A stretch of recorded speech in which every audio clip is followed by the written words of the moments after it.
Hi, my name's Beck. I've been a coeliac now for 11 years. I'm a mum of 2, so busy all the time.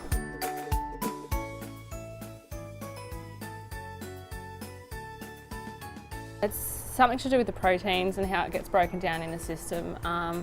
When I was diagnosed, they actually had to do a biopsy of my small intestine, which is where all the villi and everything are, and you're just not absorbing as many nutrients or any nutrients at all because they're absolutely covered by a layer of the gluten because it's not being broken down. Everyone reacts differently. I myself was just tired, lethargic all the time, and now I know people are gluten sensitive, some people are celiac. There's quite a broad umbrella of variety of different ways that people go. Some people choose to be gluten-free, some people are gluten-free because they've been diagnosed.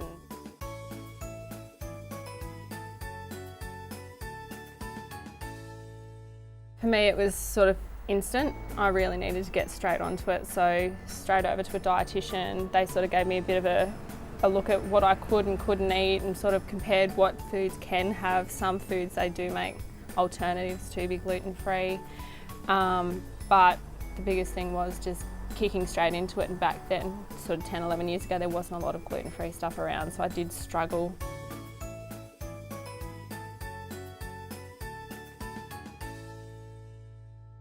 Biggest challenge is, I suppose, going out with people, going over to someone's house and having to make sure that either you pack your own thing or you bring something to substitute what they're making. So occasionally we'll go over and our friends might be making a pasta dish. I've got to take my own pasta, so then we can, the biggest challenge obviously is adapting to that. So, I mean, when my husband and the kids have meals with us, I'll always still cook their sort of pasta separately to mine. If we're having something like a spaghetti bolognese, I'll cook mine separately to theirs, and then obviously more dishes, so more dishes, and then yeah, just the, I suppose, the aspect of having to be always on the ball as to what's in food, and I suppose eating out as well, because not everything's always labelled, and just having those options. Some people sometimes have things marked as gluten-free and you do, okay, cool, and then you get it and you think, hang on, like I had a muesli at a cafe one day and they said it was all gluten-free and it came out and there was oats all through it, and I just said, it's not gluten-free. She goes, no, it's not. I said, well, it was marked on the menu as being gluten-free. So yeah, eating out's quite a challenge. It's been quite a journey, but I've adapted to it, and there's just so much more available now as well. Fresh and frozen meals. The grocery bill obviously going up. What are we buying that's more expensive? And it was just that I had to adjust what we were buying.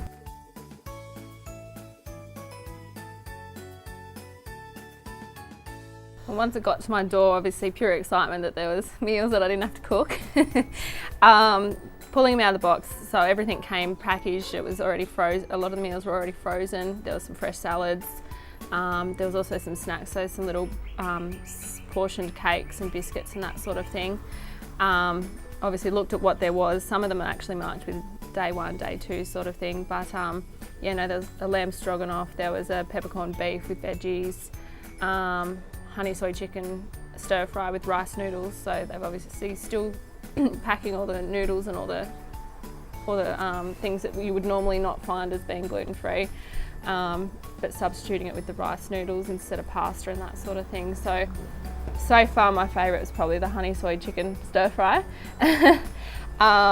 No substituting flavour whatsoever.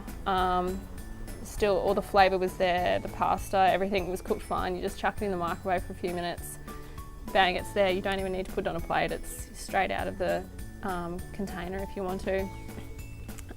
Even had my 3-year-old come up and he wanted to try some, and he'd already had his lunch, but yeah, a few spoonfuls, and he's, oh, this is really good, mummy, and okay, I didn't cook this one, but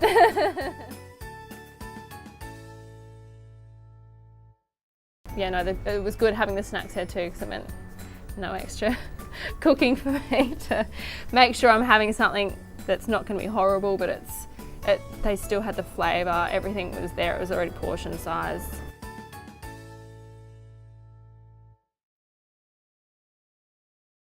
it's such a shock when you're first diagnosed, or you're thinking you're going to slowly, progressively go into this diet. It's obviously good to know what you're in for flavour-wise, sort of controlling what you're putting in. I suppose, yeah, obviously it is quite a shock when you first start, because you don't actually realise how very little there is on the market. It can be quite costly as well, because obviously as soon as you put something on the market that's gluten-free, you're paying an extra $2 or so in each packet. So to have something that's already pre-packaged, pre-organised and is there for you, one thing you don't have to do is go to the shop for one. It comes straight to your door. So yeah, even if you're not time poor, it's something that introducing into your diet to decide whether that's the way you're going to go or not would definitely be a positive, I suppose. Having something that's actually out there on the market that's one, tastes good, and two, is there that anyone can eat. You don't have to be gluten-free. A lot of people have said to me, I've made things before that are gluten-free and they don't know that it's actually gluten-free. Not everything substitutes the flavour and the quality. There's a lot out there now that's, you wouldn't even tell the difference between a regular food item and a gluten-free food item when they're substituted, or you eat them one after the other, you probably couldn't. A lot of the time you can't tell the difference. Yeah, even family and friends have not really realised that they're eating something gluten-free and actually enjoyed it, not knowing, until you tell them. And it was easy. Yeah, that's great. Easiest 1, 2, 3, just chuck in the microwave, pull out your spoon, and now down it goes.